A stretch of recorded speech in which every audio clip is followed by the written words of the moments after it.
आपण पाहणार आहोत verification of the law of constant proportion म्हणजे स्थिर प्रमाणाच्या नियमाची पडताळणी. तर इथे एक्झाम्पल देऊन यांनी त्या प्रमाणाच्या नियमाची पडताळणी केली आहे. Many compounds can made by different methods. Compounds म्हणजे काय? संयुगे. तर अनेक संयुगे जी आहेत ही विविध पद्धतीने बनवता येतात. For example, 2 samples of the compound copper oxide were obtained, one by decomposition of copper carbonate and another by decomposition of copper nitrate. म्हणजे कॉपर ऑक्साईड हे जे संयुग आहे हे आपल्याला दोन पद्धतीने मिळवता येतात. जर आपण कॉपर कार्बोनेटचं डिकम्पोजिशन केलं किंवा कॉपर नायट्रेटचं डिकम्पोजिशन केलं तेव्हा आपल्याला दोन्ही पद्धतीने कॉपर ऑक्साईड हे मिळतं. From each of these samples A mass of 8 gram of copper oxide was taken. आता यांनी दोन्ही या संयुगांमधनं कॉपर ऑक्साईड हे संयुग बनवले आहे आणि त्याच्यातून प्रत्येकामधनं 8 ग्रॅम कॉपर ऑक्साईड त्यांनी घेतले. And each was treated independently with hydrogen. आणि प्रत्येक कॉपर ऑक्साईड म्हणजे याच्यातून घेतलेलं 8 ग्रॅम कॉपर ऑक्साईड आणि याच्यातून घेतलेलं हे प्रत्येकी वेगळं वेगळं असं हायड्रोजनच्या संपर्कात आणलंय. And both gave 6.4 gram copper and 1.8 gram water. आणि दोघांमधनं दोघं जे कॉपर ऑक्साईड मिळालेले आहेत त्या दोघं कॉपर ऑक्साईडची जेव्हा हायड्रोजन बरोबर रिॲक्शन झाली त्यावेळेस त्याच्यातून 6.4 ग्रॅम कॉपर आणि 1.8 ग्रॅम वॉटर असे आपल्याला प्रॉडक्ट मिळाले आहेत. Let us see how does this is verify of law of constant proportion. आता याच्यावरून स्थिर प्रमाणाचा नियम कसा सिद्ध होतो ते आपण पाहूया. The reaction of copper oxide with hydrogen yielded two known substances, namely compound water and element copper. तर कॉपर ऑक्साईडची हायड्रोजन बरोबर ज्यावेळेस रिॲक्शन होते त्यावेळेस काय तयार होतं तर पाणी हे एक संयुग तयार होतं आणि कॉपर हे एक एलिमेंट म्हणजे मूलद्रव्य आपल्याला मिळते. It is non that in the compound water H2O the elements H and O are in proportion 1:8 by mass. आता आपल्याला हे माहीत आहे की पाण्याच्या संयुगामध्ये हायड्रोजन आणि ऑक्सिजन ही मूलद्रव्य 1:8 या प्रमाणात असतात. 1:8 असं त्यांचं वजनी प्रमाण असते. म्हणजेच काय तर 9 gram water. This means that in 9 gram water there are 8 gram of the element oxygen. म्हणजे ज्यावेळेस H2O मध्ये 1:8 म्हणजे पूर्ण 9 ग्रॅम पाण्यामध्ये किती ऑक्सिजन असतो 8 ग्रॅम ऑक्सिजन असतो. आता आपल्याला किती पाणी मिळालं आहे तर 1.8 ग्रॅम ऑफ वॉटर. मग 1.8 gram water contains how many oxygen. So आपण ते कसं केलं 8 इंटू 1.8 अपॉन 9 म्हणजे 1.8 ग्रॅम वॉटरमध्ये 1.6 ग्रॅम ऑक्सिजन असतो. And this oxygen has come from 8 gram copper oxide. म्हणजे 8 ग्रॅम कॉपर ऑक्साईड जे मिळतंय त्या 8 ग्रॅम कॉपर ऑक्साईडमधनं 1.8 ग्रॅम वॉटर असतं आणि त्या 1.8 ग्रॅम वॉटरमध्ये 1.6 ग्रॅम ऑक्सिजन असतो. And the proportion by mass of copper and oxygen in it is 6.4:1.6. अच्छा, it means that 8 gram of both the samples of copper oxide contain 6.4 gram of copper and 1.6 gram oxygen. जे आपण 8 gram copper oxide घेतले त्या 8 gram copper ऑक्साईडमध्ये जर 1.6 gram जर oxygen आहे तर 6.4 gram काय असणार कॉपर असणार. आणि म्हणून त्यांचं वजनी प्रमाण कसं असेल 6.4:1.6 दॅट इज 4:1. जर कॅल्क्युलेशन केलं तर एक प्रमाण इथे येईल 16 आणि 64 म्हणजे 1:4 4:1. Thus the experiment shows that the proportion by mass of the constituent elements in different samples of the compound is constant. म्हणजेच काय झालं तर पदार्थांच्या दोन वेगवेगळे जर आपण नमुन्यातील घटक मूलद्रव्यांची वजनी प्रमाणं कशी असतात स्थिर असतात.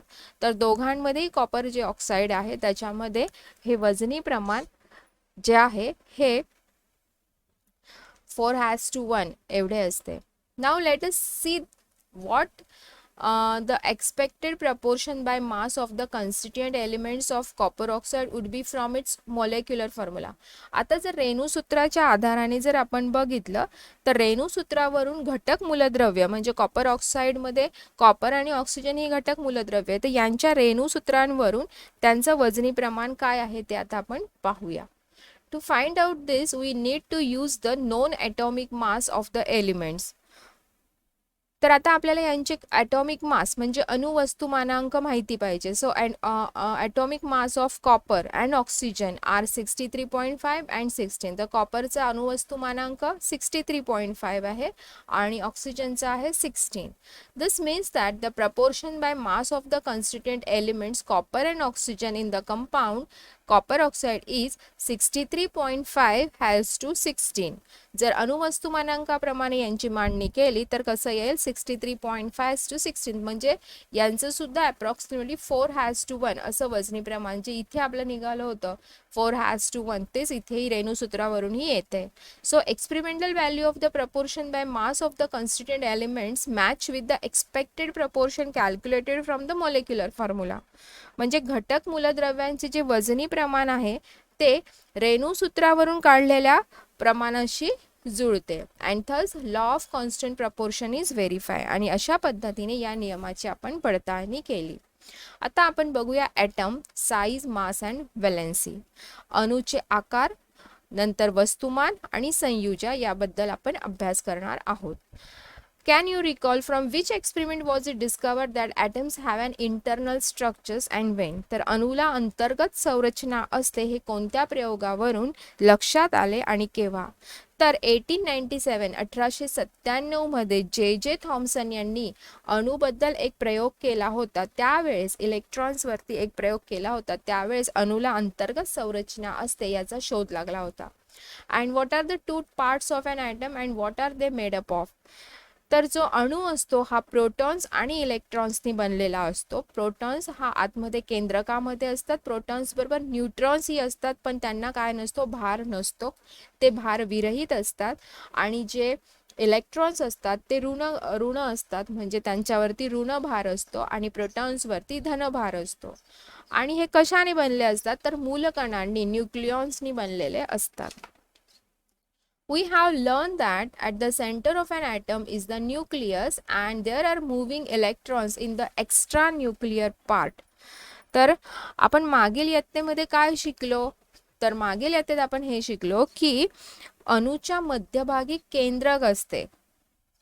अणूच्या मध्यभागी केंद्रक असते आणि केंद्रकाबाहेर ज्या कक्षा असतात त्याच्यामध्ये इलेक्ट्रॉन्स हे ऋणप्रभारित मूलकण फिरत असतात. The electrons are negative charge elementary particle while elementary particle that make up the nucleus are positive charge protons and electrically neutral neutrons. तर अणूमध्ये प्रोटॉन्स, न्यूट्रॉन्स आणि इलेक्ट्रॉन्स असे भाग असतात किंवा मूलकण असतात ज्याच्यामध्ये केंद्रकामध्ये धनप्रभारित प्रोटॉन्स आणि प्रभार रहित न्यूट्रॉन्स असे मूलकण असतात. तर सभोवताली त्यांच्या कक्षेमध्ये अणूच्या बाह्यतम कक्षेमध्ये फिरणारे इलेक्ट्रॉन्स जे ऋण चार्जचे असतात म्हणजे ऋण प्रभारित न्यूक्लियॉन्स असतात. न्यूक्लियॉन्स असतात. इलेक्ट्रिकली न्यूट्रल प्रोटॉन्स आणि इलेक्ट्रिक हे न्यूट्रॉन्स झाले आणि पॉझिटिव्ह चार्ज म्हणजे प्रोटॉन्स आणि निगेटिव्ह चार्ज म्हणजे electrons. Okay, size of an atom is determined by its radius. The atomic radius of an isolated atom is the distance between the nucleus of an atom and its outermost orbit. म्हणजे अणूचा जो आकार असतो तो त्याच्या त्रिज्येवरून, radius म्हणजे काय, त्रिज्येवरून ठरवला जातो. तर कशा पद्धतीने? तर स्वतंत्र अणूमध्ये अणूची जी त्रिज्या म्हणजे काय तर अणूचं केंद्रक, त्याचं जे केंद्रक आहे त्याचं जे तिथे जे न्यूक्लियस ऑफ ॲन ॲटम म्हणजे केंद्रक जिथे आहे केंद्रकापासून आउटर मोस्ट ऑर्बिट म्हणजे बाह्यतम कक्षा, आउटर मोस्ट ऑर्बिट म्हणजे सर्वात बाह्यतम कक्षा, इलेक्ट्रॉन्सची रिव्हॉल्व होते तर सर्वात बाहेरची जी कक्षा असते त्यापर्यंतचं डिस्टन्स, केंद्रकापासून आउटर मोस्ट ऑर्बिट पर्यंतचं डिस्टन्स ही त्याची काय असते, त्रिज्या असते. अणुची त्रिज्या जी असते ही इज एक्सप्रेस्ड इन नॅनोमीटर्स, ही नॅनोमीटर्स मध्ये मोजली जाते, त्याचं एकक आहे नॅनोमीटर. ठीक आहे.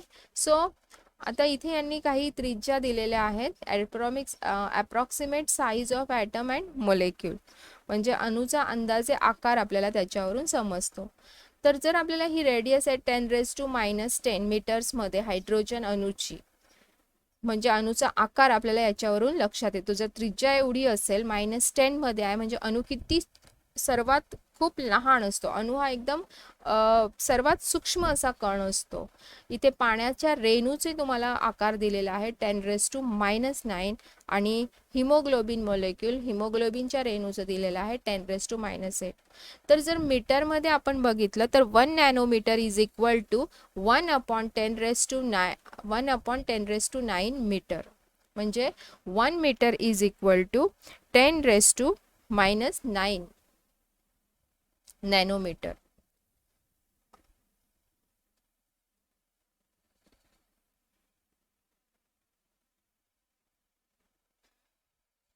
Okay. Atoms are very tiny. Modern instruments like electrons microscope, field ion microscope, scanning tunneling microscope enlarge image of the atom. Look at the image of an atom.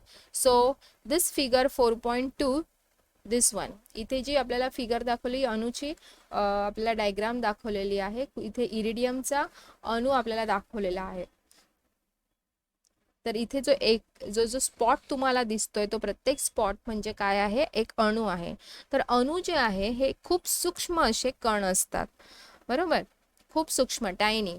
Modern instruments म्हणजे आता सध्या अत्याधुनिक साधनांमध्ये electron सूक्ष्मदर्शक, scanning टॅनलिंग microscope म्हणजे सूक्ष्मदर्शक, scanning tunnelling सूक्ष्मदर्शक अशा अत्याधुनिक साधनांमध्ये अणूची विशालित प्रतिमा दाखवण्याची क्षमता असते.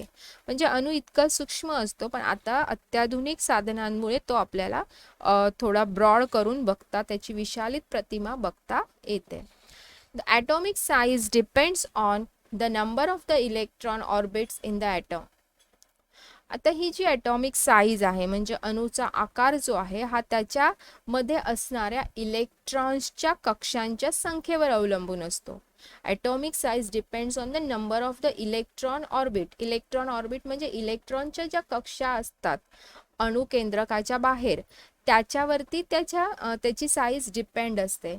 The greater the number of the orbit the larger the size. जर त्या कक्षा जास्त असतील तर अणूचा आकार काय असतो, मोठा असतो. कक्षा जर लहान असतील तर अणूचा आकार लहान असतो. For example, an atom of potassium is bigger than atom of sodium. तो सोडियमपेक्षा पोटॅशियमच्या कक्षा जास्त असतात इलेक्ट्रॉनच्या, आणि त्यामुळे पोटॅशियमचा अणू मोठा असतो. पण जर if two atoms have same outer most orbit, आता समजा दोन जर तुम्हाला ॲटम्स दिलेले आहेत आणि त्यांच्या आउटर मोस्ट कक्षा सारख्या आहेत, जर याच्याही दोन आहेत आणि त्यांच्याही दोन आहेत, म्हणजे जर सारख्या असतील, मग त्यावेळेस कोणता अणू मोठा असतो, तर त्यावेळेस atoms having larger number of electrons in outer most orbit is smaller than one having fewer electrons in same outer most orbit.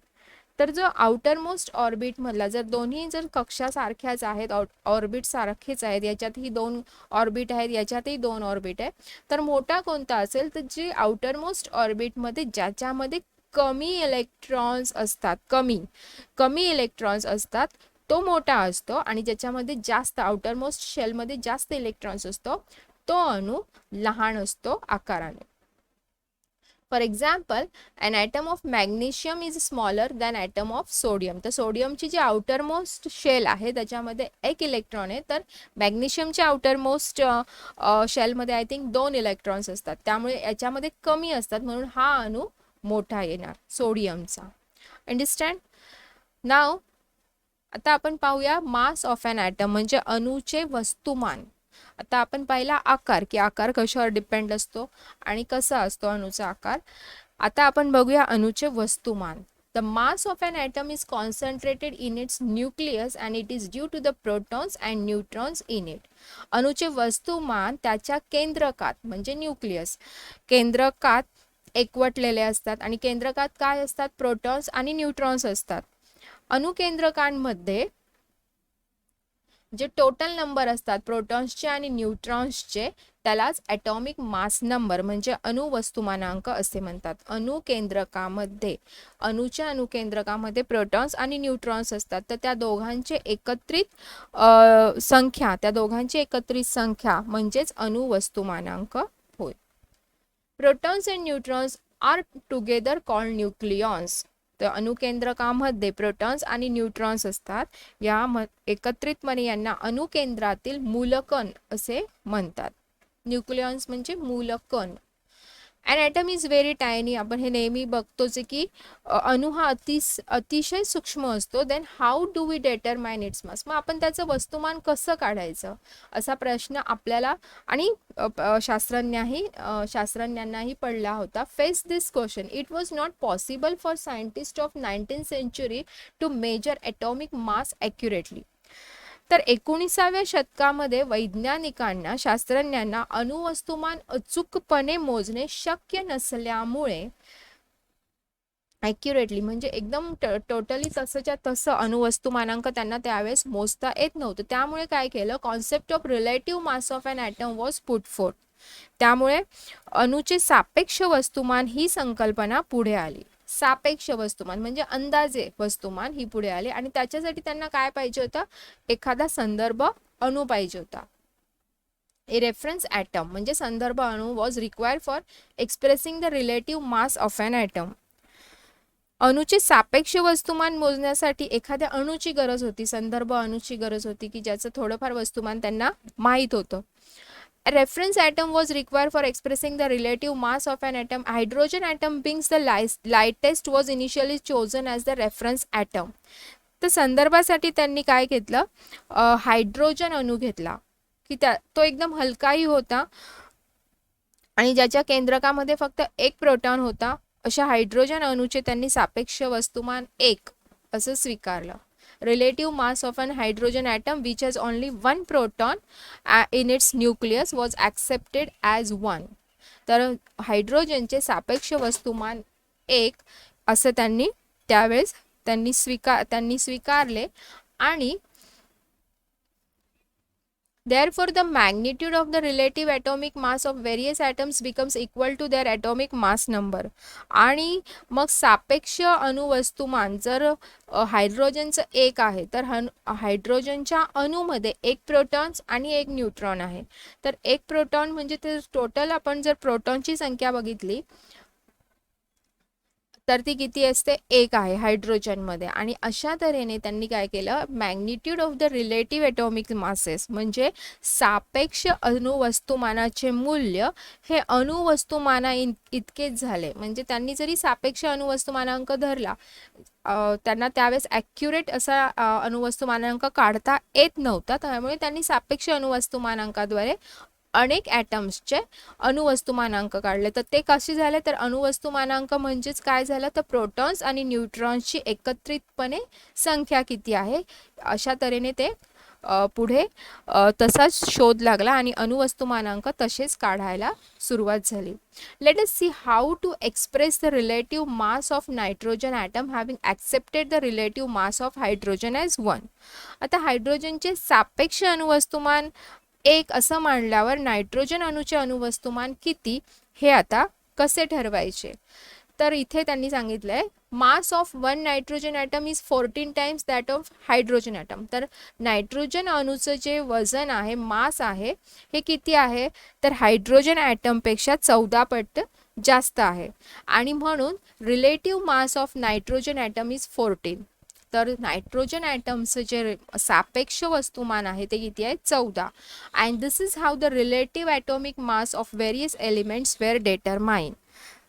त्यानुसार विविध मूलद्रव्यांची सापेक्ष अणुवस्तुमाने ठरवली गेली आहेत. Therefore, in the course of time, some other atoms were chosen as reference atoms. Finally, in 1961, the carbon atom was selected as the reference atom. ह्यावेळेस 19व्या शतकामध्ये हायड्रोजनला सापेक्ष अणू ठरवलं गेलं होतं. आता कार्बन ॲटमच्या द्वारे त्यांनी अणुवस्तुमानांक ठरवण्यास सुरुवात केली. आता ह्या स्केलमध्ये in this scale the relative mass a carbon atom was accepted as 12. कार्बनचा अणुवस्तुमानांक किती धरला? 12. Relative atomic mass of 1 hydrogen atoms compare to carbon atoms becomes 12 into 1/12 that is 1. हायड्रोजनचा पण 1च आला. Mass of 1 proton and of 1 neutron on the scale of relative atomic mass is approximately 1. तर अणूच्या सापेक्ष वस्तुमानांच्या पट्टीवर एक प्रोटॉन आणि एक न्यूट्रॉन यांचे वस्तुमान अंदाजे 1 असे असते. जर प्रोटॉन्स आणि न्यूट्रॉनची संख्या 1 असेल तर त्याचं अणुवस्तुमानांक 1 असं पकडलं जातं. इथे खाली तक्त्यामध्ये तुम्हाला काही ॲटॉमिक मासेस म्हणजे अणुवस्तुमानांक दिलेले आहेत काही मूलद्रव्यांचे. हायड्रोजनचा ॲटॉमिक मास 1, हेलियमचा 4 अशा तऱ्हेने इथे दाखवले आहेत. ठीक आहे. Today we have highly accurate method for measuring the mass of an atom directly. आताच्या काळामध्ये अणूचे जे वस्तुमान आहे ते प्रत्यक्ष मोजण्याच्या अचूक पद्धती विकसित झाल्या आहेत. त्यावेळेस त्यांना तेवढी कल्पना नव्हती, त्यामुळे त्यांनी एकेका अणूला सापेक्ष धरून त्यानुसार त्यांनी अणुवस्तुमानांक काढले. पण आत्ताच्या काळामध्ये अचूक पद्धती मोजण्याच्या पद्धती विकसित झालेल्या आहेत आणि hence instead of relative mass unified mass has now been accepted as unit of atomic mass. तर अणुवस्तुमानासाठी सापेक्ष वस्तुमानाऐवजी जे पूर्वीच्या काळी पकडत होते त्याच्याऐवजी आता एकीकृत वस्तुमान म्हणजे युनिफाईड मास ही पद्धत किंवा हे एकक स्वीकारलं गेलं आहे, ज्याला डाल्टन असेही म्हणतात. आणि त्याचं जे सिम्बॉल आहे ते यू मध्ये दर्शवली जाते आणि 1 U is equal to 1.66 into 10⁻⁻27 kilogram. Now we have see chemical symbol of elements म्हणजे मूलद्रव्यांच्या रासायनिक संज्ञा. How is an element represented in chemistry. तर जे मूलद्रव्य आहेत, मूलद्रव्य कसे रिप्रेझेंट केले जातात रसायनशास्त्रामध्ये, एखादे मूलद्रव्य कसे दर्शवतात, तर आपण बघतो की इंग्रजीमध्ये जे कॅपिटल अक्षर असतं त्याच्यानुसार एलिमेंट्स दर्शवलेले असतात, त्यांच्या संज्ञा दर्शवलेल्या असतात. Write down the symbols of the elements you know. आता तुम्हाला माहीत असलेल्या काही मूलद्रव्यांच्या संज्ञा लिहा. तर कार्बनची जशी आपण C लिहितो, नायट्रोजनचा N लिहितो, ऑक्सिजनचा O लिहितो, बरोबर की नाही. Write down the symbols for the following elements. आता तुम्हाला सांगितलं आहे की काही त्यांनी एलिमेंट्स दिलेले आहेत आणि त्यांचे सिम्बॉल्स, त्यांच्या संज्ञा लिहायला सांगितल्या. तर अँटीमनी SB मध्ये दर्शवला जातो, म्हणजे first letter capital and second letter small SB. Iron FE, gold AU, silver AG, mercury I think पारा म्हणजे HG आणि लीड म्हणजे शिस जे PB मध्ये दाखवतात आणि sodium Na. Understand. Dalton use certain signs to represent elements. तर डाल्टनने काही चिन्हांचा, सायन्स म्हणजे चिन्हांचा वापर केला होता. म्हणजे त्याला हायड्रोजन दर्शवायचं होतं तेव्हा त्यांनी ह्या अशा चिन्हाने दर्शवला होता आणि कॉपर C असं राऊंड करून मध्ये C या अक्षराने दर्शवला होता. Today we use a symbol determined by IUPAC that is international union of pure and applied chemistry. तर आज आपण IUPAC पद्धतीने ठरवलेल्या संज्ञा वापरतो. IUPAC पद्धतीने म्हणजे international union of Pune pure and applied chemistry. तर यांनी दर्शवलेल्या पद्धतीने आपण संज्ञा वापरतो आणि ही जी नावं आहेत these are official names and symbols and are used all over the world. आणि ह्या संज्ञा पूर्ण जगामध्ये वापरल्या जातात. The current method of choosing chemical symbol is based on the method invented by बार्झिलियसने शोधलेल्या पद्धतीवर ह्या सर्व संज्ञा अवलंबून आहेत. According this method, the symbol of an element is either first letter or the first and second another specific letter in its name. Of two letters, the first is written as capital and second is small. तर 2 लेटरनी या संज्ञा आपण दर्शवतो, ज्याच्यातलं जे first letter असतं हे काय असतं, कॅपिटल असतं आणि सेकंड लेटर जे असतं ते कसं असतं, स्मॉल असतं. मूलद्रव्याचे म्हणजे एलिमेंट्स आणि संयुगे कंपाऊंड्स यांचे रेणू. तर रेणू म्हणजे काय, मॉलिक्युल्स म्हणजे काय, तर ॲटम्स, 2 किंवा 3, एक किंवा एकापेक्षा अधिक ॲटम्स जेव्हा एकत्रित येतात तेव्हा त्याच्यापासून काय बनतो, रेणू बनतो. तर आता आपण बघणार आहोत मूलद्रव्यांचे आणि संयुगांचे रेणू. Atoms of some elements such as helium, neon have independent existence. तर काही मूलद्रव्यांच्या अणूंना स्वतंत्र अस्तित्व असते. उदाहरणार्थ, it means that these elements are in monoatomic molecular state. Sometimes two or more atoms of an element combine to form molecule of that element. म्हणजे स्वतंत्र अस्तित्व असते. म्हणजे जसं आपण हेलियम, निऑन ही जर मूलद्रव्य बघितले तर यांच्यामध्ये एकच अणू असतो आणि म्हणून त्यांना एक अणु रेणू अवस्थेत म्हणजे मोनो ॲटॉमिक मोलेक्युलर स्टेट, एक अणु रेणू अवस्थेत हे ॲटम्स आहेत असं म्हणतो. पण काही वेळेला 2 or more atoms of an element combine, 2 किंवा 2पेक्षा अधिक अणू जे असतात हे एकत्रित येतात आणि त्यांच्या संयोगातून त्या मूलद्रव्यांचे रेणू तयार होतात, मॉलिक्युल्स ऑफ दॅट एलिमेंट.